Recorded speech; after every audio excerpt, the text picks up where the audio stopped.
Think cruelty to animals isn't a big deal? Well, this story might make you think twice. Once upon a time there was a woman who locked up a poor innocent cat. She refused to feed it or let it go. Day after day the cat grew weaker until it finally died. Now you'd think that was the end, right? Wrong.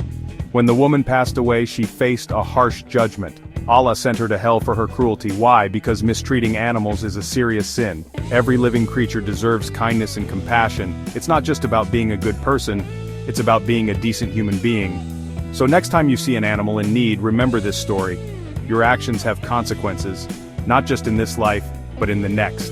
Be kind, be compassionate, and let's make the world a better place for all creatures. Because in the end, it's our choices that define us.